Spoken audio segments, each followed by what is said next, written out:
来看台南府城有一间150年历史的老饼店，那保持这古早味，搁再加入新创意。今年特别做台湾字的棉仔糖，要互大家伫咧过年期间有好格调。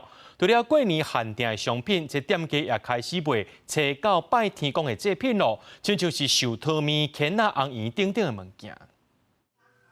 拄出来的年节限定碰饼，互人看甲嘴烂插插的。在地人真爱食这味，有150档历史的老饼店，遵照古法落去做，佮特别结合逐档的生肖。像昨年因着用色素画一只蛇伫元宝宝，那安尼尔，今年因嘛特别耍创意，设台湾字的棉仔糖，要互大家新正年头好彩头。送礼感觉会别出心裁啊！有做出这个赚大钱，要吼希望讲大家人伫过年的时阵吼，都会当好呀。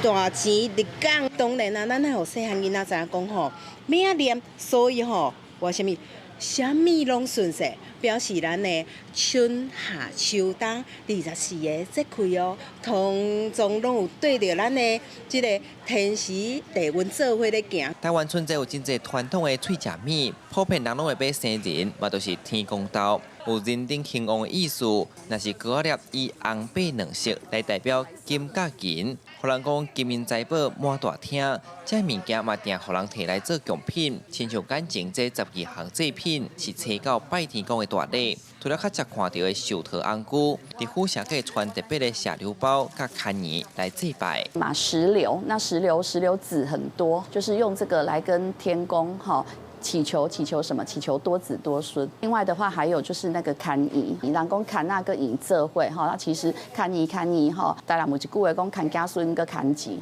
意思是说，怎么带来财富，又带来子孙繁衍，都是很好的寓意。但府城饼铺节作者讲，传统糕饼的内涵真丰富，嘛是留一辈生活记忆。不过，这阵传统饼店因为爱因应台湾化饮食起草，真侪店拢开始加入新世代的创意，要互古早味通声少年人来消费。